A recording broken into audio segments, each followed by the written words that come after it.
Damien Adam et Benoît Simion. Damien Adam, on va donner la parole à Benoît Simion qui nous a rejoint.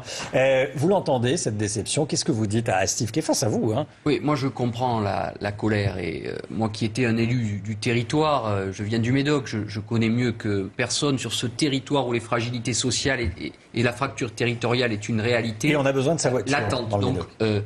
je crois que là, le message qui a été passé par le président de la République est un message de pédagogie honnête. Il reconnaît qu'en réalité, nous payons l'addition de dizaines d'années de politique publique.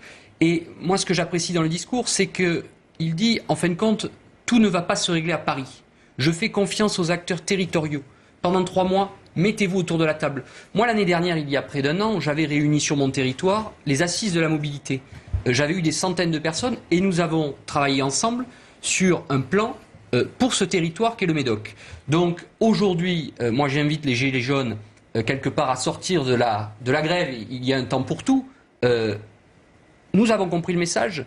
Le président de la République a refixé un cap avec pédagogie parce que, en effet, tout ça, ce n'est pas les carburants. C'est qu'aujourd'hui, les Français ne peuvent plus boucler leur fin de mois. Donc il faut répondre oui à l'urgence de la fin du monde, et c'est ce que demande Audrey Pulvar que nous venons d'entendre, finir et la fin du mois. C'est les deux urgences auxquelles nous devons répondre. Nous sommes au travail. Moi je le dis, ça fait un peu plus d'1 an que nous sommes au travail.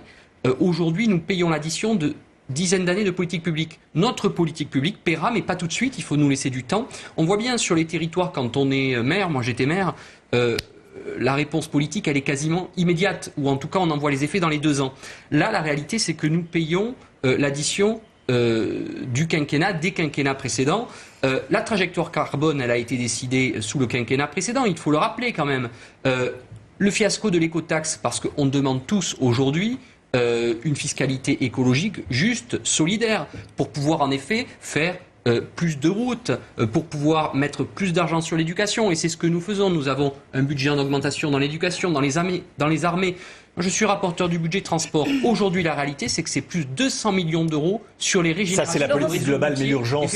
Non, mais je réponds aussi à Audrey Pulvar, qui, quelque part, et on l'avait auditionné dans les travaux du rapport Duron, on avait entendu un certain nombre de messages, mais tout ne peut pas se faire tout de suite. Il faut du temps et surtout faire confiance aux acteurs des territoires. Laurence Saillet, porte-parole du Parti Les Républicains. Il faut du temps, ce que vient de dire Benoît Simion. Il faut de la pédagogie, il faut de la discussion, du débat, si je résume globalement ce que vous avez dit. Ce sont plutôt des qualités.